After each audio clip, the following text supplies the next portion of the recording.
नमस्कार, मैं doctor Neha Sharma, BDS, MDS, orthodontics and dentofacial orthopaedics, city institute of medical sciences, Mathura.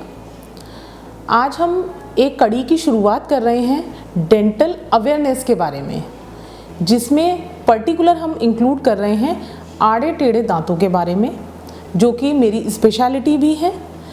Braj क्षेत्र में देखने में आ रहा है बच्चों के अंदर विभिन्न तरीके के दांतों में टेढ़ापन, जो कि रीज़न हो सकते हैं बच्चों में। जो हम देखते हैं प्राय हमारे बच्चों में एक तरह की आदत मिलती है, अंगूठा चूसना, थंब सकिंग, उंगलियां मुंह में डालना जिसको बोलते हैं डिजिट सकिंग, मुंह खोल के सोना जिसको हम बोलते हैं माउथ ब्रीदिंग, तो जिनको बोलते हैं हम बच्चों में हैबिट्स।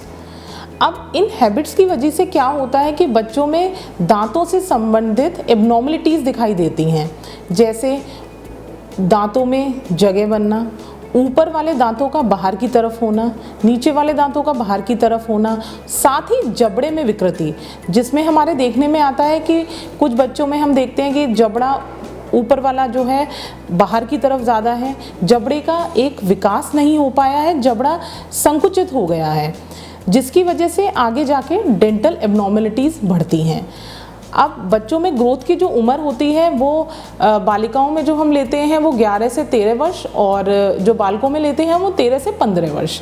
इसके बाद अगर हम कोई ट्रीटमेंट स्टार्ट करते हैं तो वहाँ पर ऑर्थोपेडिक करेक्शन यानी कि हड्डी का करेक्शन हम नहीं कर पाते हैं। वहाँ पर हमारी एक लिमिटेशन हो पाती है कि हम सिर्फ डेंटो एल्वियोलर करेक्शन, सिर्फ दांतों का करेक्शन ब्रेसेस की मदद से कर पाते हैं। तो अब उसके बाद आउटकम क्या आता है हमारा कि जबड़े तो अपनी जगह रह गए लेकिन दांतों में करेक्शन हो गया, तो भी पेशेंट की क्या कंप्लेंट रहती है, मैडम हमारी जो मुस्कुराहट है वो तो पहले जैसी रही, उसमें तो कोई अंतर आया नहीं। तो उसके लिए हमें क्या करना होगा, हमें एक सही समय पे अपने ऑर्थोडोंटिस्ट से मिलना होगा, जो कि इन पर्टिकुलर टाइप के दांतों के लिए स्पेशलाइज्ड है। अब देखिए, जैसे अगर मैं आपको बताना चाहूँ, आप हमारी स्क्रीन पे देखेंगे क्रुक्ड टीथ, जो कि शार्प दांतों की अलग अलग बनावट है, उस चीज़ को हम लेके चलते हैं। गैप्ड टीथ, जिसमें दांतों के बीच में स्पेसेस होते हैं।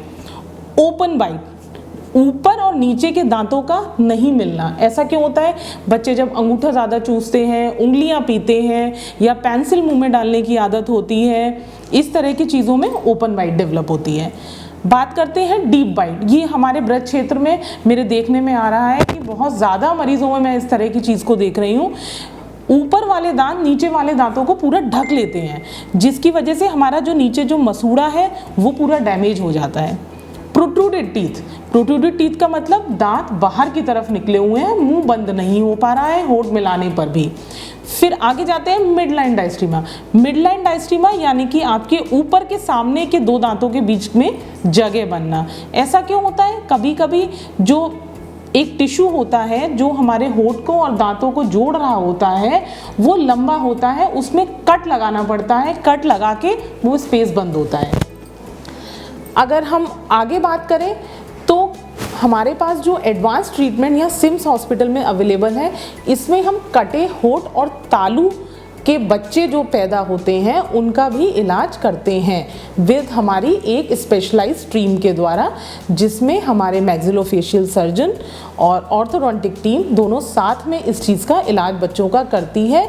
जो जन्म पे ही हम उनके ऐसे अप्लायंसेस उनको देते हैं जिससे वो बच्चा कुपोषित ना हो, वो बच्चा अपना आहार लेता रहे और समय के साथ एक रेगुलर इंटरवल पे एक फाइनल सर्जरी के बाद उसके दांतों को सीधा किया जाता है।